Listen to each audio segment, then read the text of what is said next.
What's going on, guys? This is Martyrs Brigade 99 coming to you once again with another session of Dark Souls PvP. Alright guys, this time around we're going to do a two-part video series that's going to be called Battle of the Builds. Alright, and I hope you guys will enjoy it. Alright, now, what do you guys think of when you hear the term, well, the phrase, Battle of the Builds? Well, when I hear it, the first thing that I think of is two builds that are being showcased. And they showcase both their strengths and the weaknesses of that particular build. Right? And actually, I did not think about the title, Battle of the Build, until my second series of fights with a different person that you guys will see later on. But you know, as I was going ahead and going along with these bouts, you know, a lot of stuff just really kind of came to mind. So we're going to talk about those things, right? So I guess you guys can listen and watch for your enjoyment. Now,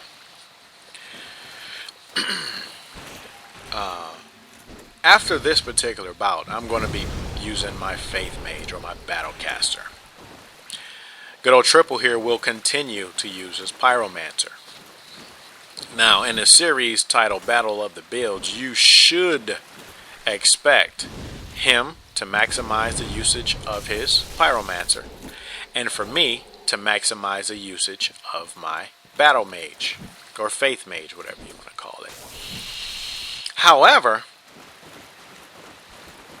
with the community of honor dudes out there, that actually cannot happen, right? There cannot actually be a battle of the builds in the way that it is described. And you want to know why? Is because these guys have placed limitations on the build creativity. Now, what exactly do I mean by that? Let me give you an example. The build that I'm going to be using after this fight, throughout the end of it, will be my Battlecaster. I have about, I think, 6 or 7 slots of whatever combinations that I would like to put together, right? But because I know a lot of these people who fight in arranged matches, because I know that a lot of them have these honor standards, I really do not maximize the usage of my build. I really don't. But guess what, guys? Do you really learn the strengths and weaknesses of a particular build if you are not allowed to use it to its maximum effectiveness? I would say no. Let me give you an example. Let's say you're a wrestler, right? And let's just say you're sparring with your partner. Or actually, let's just say you're having you're just having a title match. Let's just say a title match. But you say, hey, look, dude, it's dishonorable for me for you to do a single leg takedown, right? So no single leg takedowns, because that's dishonorable. So you go your whole career not practicing how to ward against a single leg takedown. Why? Because you have put out in the environment that that's a dishonorable thing to do. That is a negative thing for both participants. Here's why I say that. It's a negative for one because the person will never learn how to execute a single leg takedown. Okay, so that's one negative. The second negative is the opponent will never learn how to defend against a single leg takedown. You want to know why? Because they have these standards that will prevent the usage of all of these techniques that are fair and legitimate. And this is what I say about a lot of these guys who have these so-called honor standards. In my personal opinion, they are really hindering player creativity. The reason why I say that mainly is because, as you guys know, I just recently did a couple videos featuring this particular build. I did a montage and I did a first impressions vid. And I received, in addition to the regular comments, I received a reasonable number of personal messages basically telling me how I was scum because I was using Tranquil Walk, and how was this and how was that, right? And how I was unfair. As a matter of fact, one of the comments, this guy tells me, hey, I mean, I would have thought you were above using the Tranquil Walk. First off, above what, dude? This is my particular build, right? And the thing that I don't understand about these people with these little fake standards is that any honest person will tell you that sorceries are some of the easiest to dodge, especially in a one-on-one match. And this is why in a lot of fight clubs or in a lot of other 1v1 matches, you really do not see a lot of mages survive. I mean, in most cases, you might see them hitting you with the Moonlight Greatsword, or they might try to back you off with the homing missiles. But other than that, they can't do anything because most of their sorceries are very easy to dodge. So can they really learn how to, maximize that build? No. And this is the reason why I put the Faith Mage together. I got tired of casting the Soul Spear, the Crystal Soul Spear, and some of these others. I mean, just to miss time and time again. I got tired of it. So I said to myself, you know what? I know how I can make this build very efficient. Best thing for me to do is cast a Tranquil Walk, and then I'll hit them with it. That caused me to be a little creative, right? But see, what a lot of these guys in their standards, they believe, well, that's a dishonorable thing to do. I mean, why must you do that in a 1v1? Well, what if I want to have a pretty good mage build? What else should I do if all I'm going to do is cast and miss? The reason why I'm saying all this is I think a lot of the guys who have these standards, I have a suggestion for you actually. Every weekend there's a website called Twitch TV. And most of the time they have fight clubs going on. Right? And in these fight clubs they have established rules and guidelines, and they have many of players who agree with those guidelines, which is cool. 100% fine. Because guess what? If you don't like the rules, you don't have to participate in the fight club. My suggestion would be, instead of you guys assassinating everybody's character just because they don't play like you, is establish, perhaps, I don't know, maybe on some of the forums, maybe get you a Twitch account, because there's a lot of Dark Souls players out there who's always checking out the live streams of Dark Souls, and play that way, right? And you can host. But when you are not actively in a fight club or in a match with a preset number of rules, do not attack anyone who does not play the way you do. That's my suggestion, right? Because I remember the other day I did a short live stream. And in my live stream, my rules are, hey, other than no hornet rings, play as you like. Because I don't think in a 1v1, I mean, are you serious? A hornet ring? Now, you're in a ganking situation, yeah. But hey, I don't care what you use.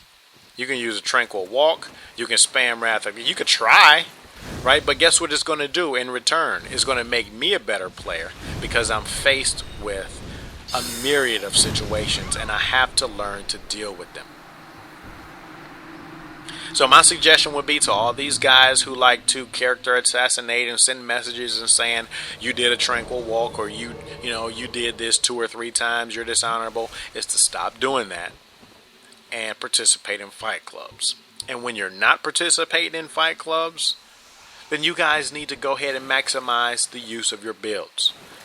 Because these standards really hinder player creativity, in my personal opinion. It really hinders it. Right? Because in other words, Let's just say case in point. Let's just use triple for example. He's using my battle caster. Now, good thing about him, he's keeping the distance close.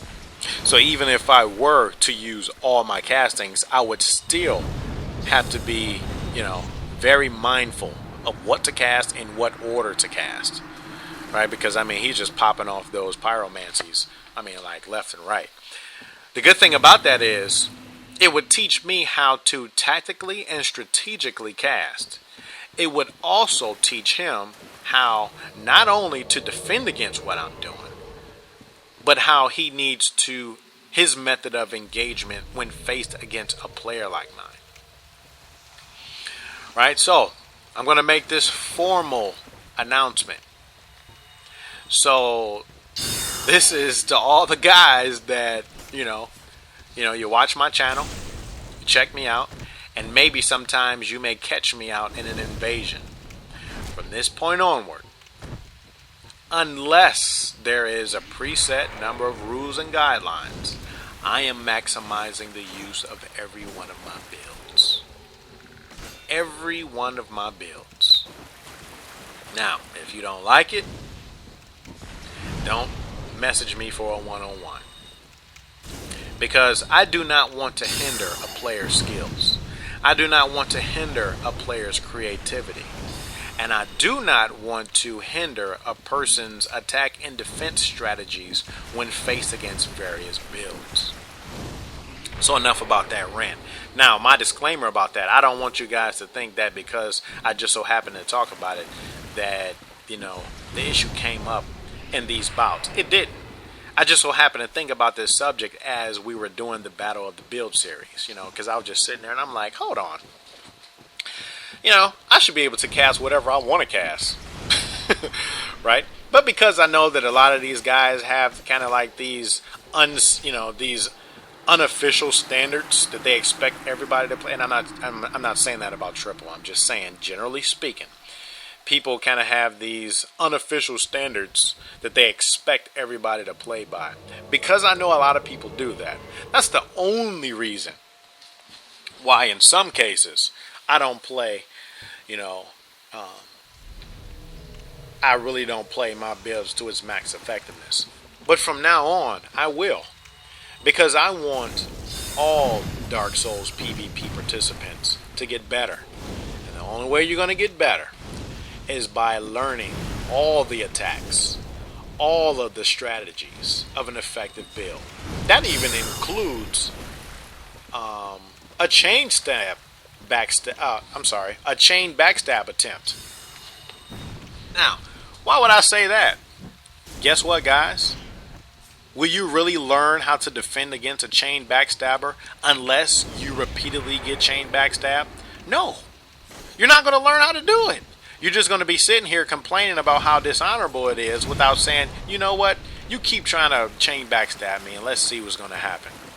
That's just like the Wrath of Gods. I remember when the game first came out, everybody was crying and boo-hooing and teardropping because they said that the Wrath of Gods was overpowered, and if you use it, you were dishonorable. I remember that.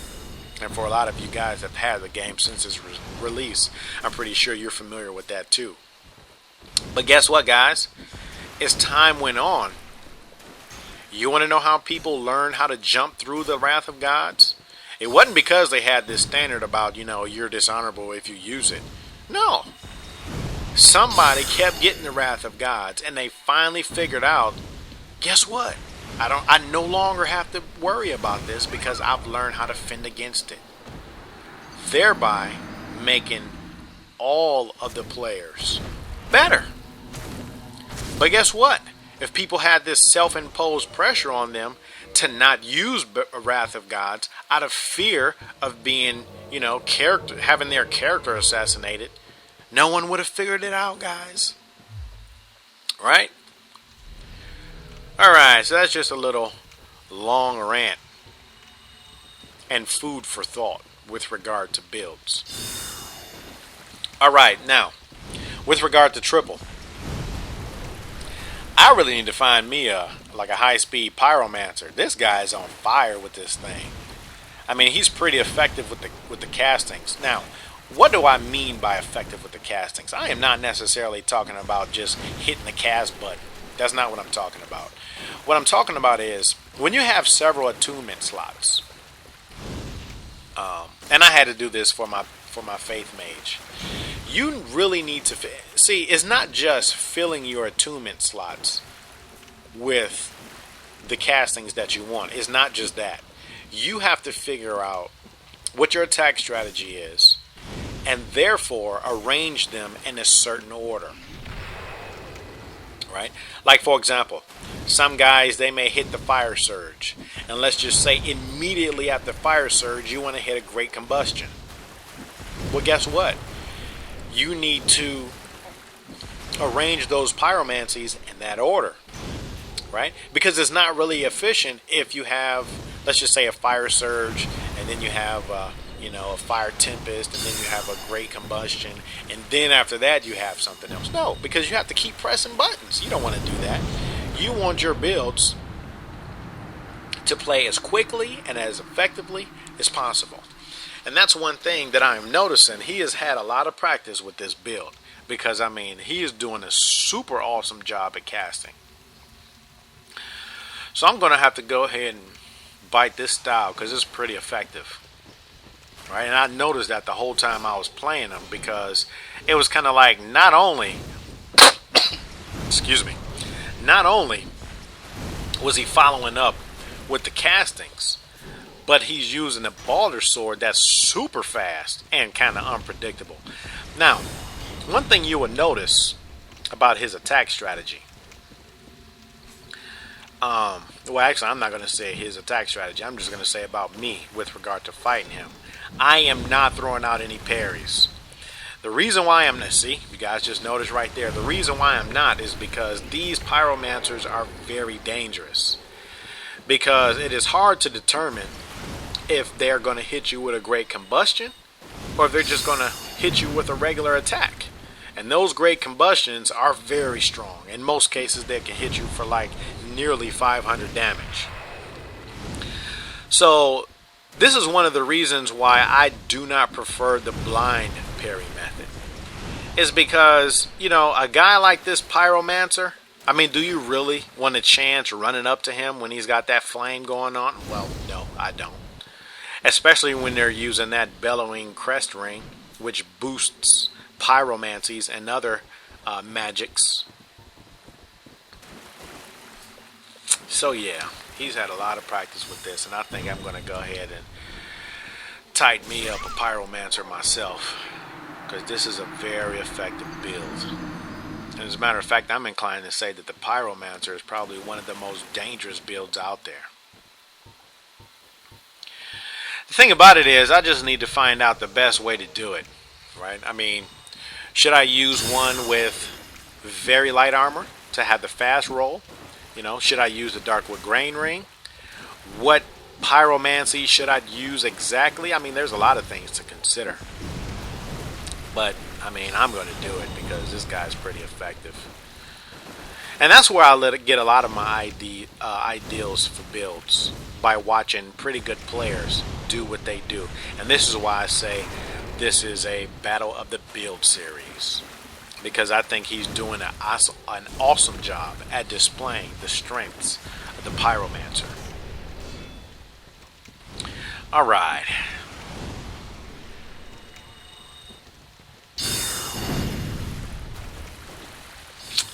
I wish there was a way to get that homing. Nice. Nice Air Jordan move right there. I wish there was a way to get that homing soul mass to work. I mean, that thing sucks. I mean, it's awesome in PvE, but in PvP it sucks unless you're using a Tranquil Walk or something. Which is why I use a Faith Mage for that particular reason, because these castings suck. Alright. Well, got a little damage there. Barely, though.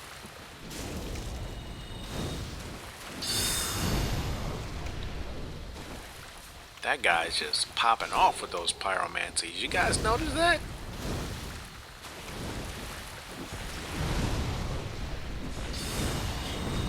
Now, some people would consider his attack strategy to be that of a spammer, right? Spam meaning you just repeatedly popping off something.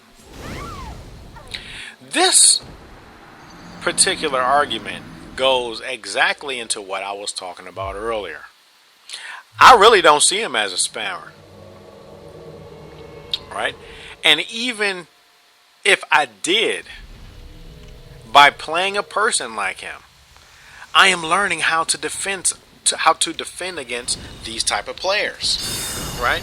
I mean, if there was some type of rule out there that say, well, I mean, spamming is dishonorable, therefore you can't hit more than one pyromancy, I mean, within the 30-second interval, because that's spamming and that's dishonorable.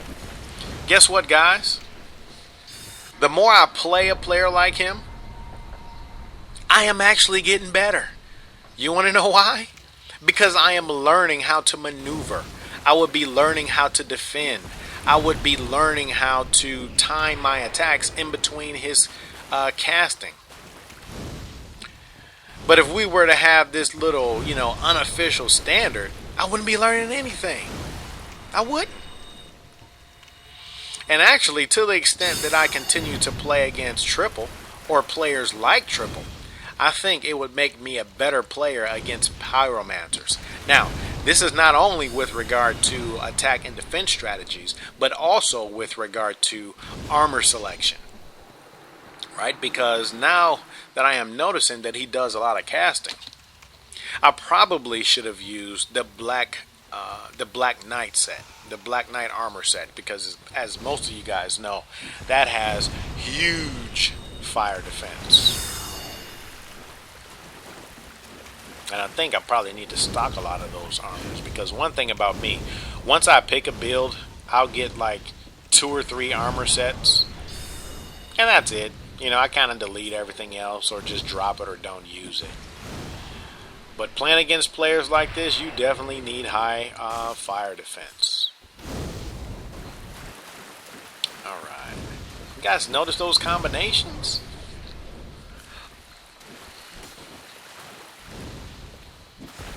And that's one thing I also need to learn.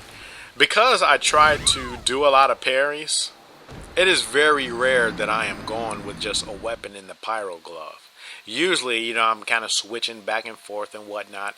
But now that I'm sitting back and I'm watching his strategy, it is really teaching me a lot about method of engagements for this particular build. Because if you notice, in a lot of cases, he's not even using a shield. I mean, he's just going straight Balder to Pyro. Balder to Pyro. Alright guys, this is the last match in the first video of the Battle of the Build series. I hope you guys are enjoying the series. And actually in part 2 I'm going to battle another pyromancer. This particular video series will, but actually instead of using my battlecaster, I'm going to be using a cleric. Right, so I'll let you guys just go ahead and watch the rest of this particular fight. I hope to see you on the next video. Martyrs Brigade